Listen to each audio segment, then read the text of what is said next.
पाकिस्तान की चर्चा आजकल बहुत ज़्यादा हो रही है। पता नहीं चाहे पाकिस्तान के कितने दिन बचे हुए हैं।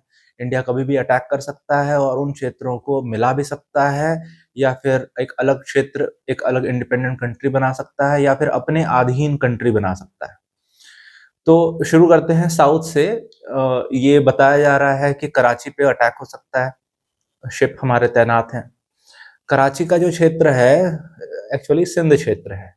सिंध क्षेत्र या सिंधु नदी के नाम पे सिंधु क्षेत्र कहा गया है। सिंधु क्षेत्र मतलब सिंधु नदी, इंडस रिवर का जो डेल्टा है, बहुत लार्ज डेल्टा है, बहुत फर्टाइल एरिया है, वहाँ पे बहुत अच्छी वेजिटेशन हुई है। समय के साथ वहाँ पे फ्लक्चुएशंस हुए हैं, अगर बाढ़ है या फिर सूखा है, इस प्रकार का क्लाइमेटिक चेंजेस कई सदियों में आए हैं, तो वहाँ का थोड़ा थोड़ा एरिया एरिड भी हो गया है, लेकिन सिंधु क्षेत्र के कारण उसका नाम सिंध है। महाभारत में सिंधु राज कौन है? सिंधु राज जयद्रथ। तो जो जयद्रथ है महाभारत में जो दामाद है एक्चुअली धृतराष्ट्र के, तो वो जो है वो भी उसी राज्य से आते हैं। तो वो क्षेत्र भी है, उसका भी रूट जो है इंडियन है, हिंदू है।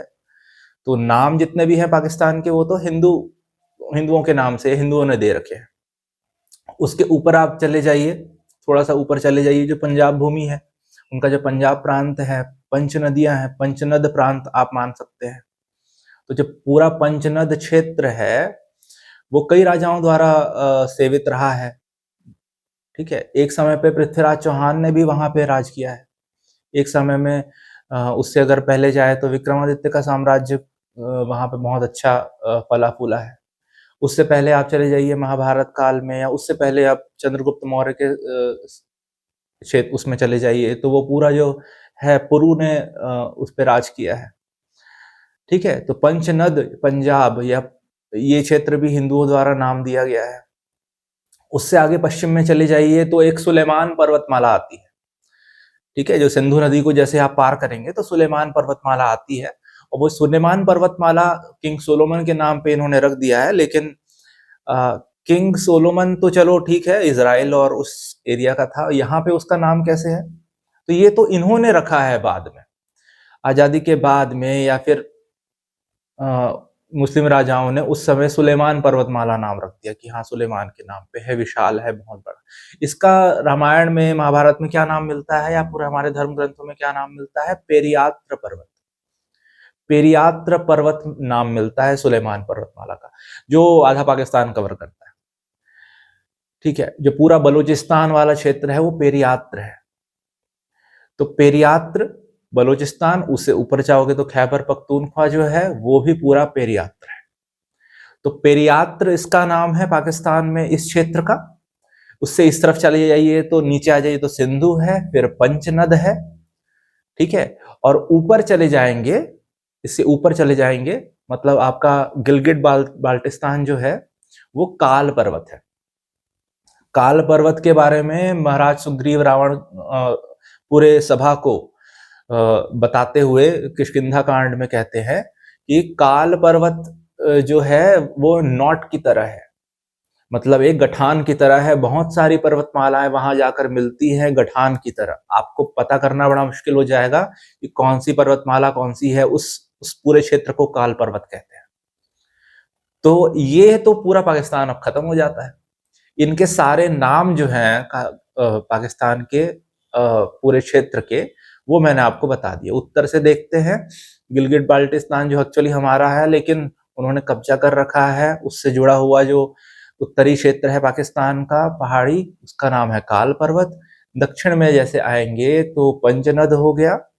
ठीक है, पंचनद हो गया, और काबुल से खैबर पख्तूनख्वा वाला जो बॉर्डर है, ठीक है, वो पूरा पंचनद से उत्तर का जो क्षेत्र है वो पेरियात्र पर्वत है, पूरा का पूरा पेरियात्र पर्वत बलूचिस्तान तक, और नीचे सिंध है। वैसे तो तक्षशिला भी है। ठीक है, तक्षशिला या टक्सिला, उसको भी अंग्रेजों ने नाम दे दिया है, जहां आम्बिक का राज था, अंभी का राज था, जो कि जिसकी पुरु से शत्रुता थी। वैसे तो हिस्टोरियन से भी बताते हैं कि अलेक्जेंडर आया था तो आम्बिक ने उसको सहायता दी थी। वैसे अलेक्जेंडर का प्रामाणिक कोई भी प्रमाण ऐसा नहीं मिलता, उसका कुछ होना कोई प्रमाणित नहीं। केवल हिस्टोरियंस के की कहानियां हैं उसको लेकर के। कोई एक राजा था, उसने इस प्रकार की लड़ाई लड़ी है और उन्होंने एक चेन जोड़ दी है सिमिलर फिगर्स की और उसे एक अलेक्जेंडर नाम दे दिया है। हमारे इतिहास में उसका कोई अच्छा खास प्रमाण नहीं मिलता है। और रही बात सीरियल्स की कि चंद्रगुप्त मौर्य के सीरियल्स में तो उसको बताया गया है, पोरस सीरियल एक बन गया, उसमें अलेक्जेंडर को बताया गया है कि पोरस के साथ लड़ाई हुई। हाँ, एक राजा था जिसके साथ लड़ाई हुई है, लेकिन उसका नाम अलेक्जेंडर था ये नहीं है। ये तो ग्रीक और ब्रिटिश हिस्टोरियंस का मिला-जुला प्रयास रहा है इस प्रकार की चीज़ों पे। तो पाकिस्तान के क्षेत्रों के नाम मैंने बता दिया आपको, और आप को ये नॉलेज होना चाहिए, क्योंकि कल को अगर ये हमारे कंट्री में मिलते हैं, तो ये पहल भी होगी कि इनके नाम चेंज होने चाहिए। नाम चेंज होने चाहिए तो उसका असली नाम क्या है वो मैंने आपको बताया है। तो ये वीडियो आपको कैसा लगा आप प्लीज़ मुझे बताइएगा, और प्लीज़ इसे शेयर कीजिए, लोगों तक पहुँचाइए। रेलेवेंट टॉपिक है, लोगों को पता होना चाहिए।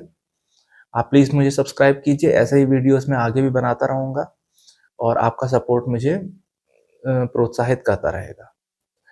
धन्यवाद।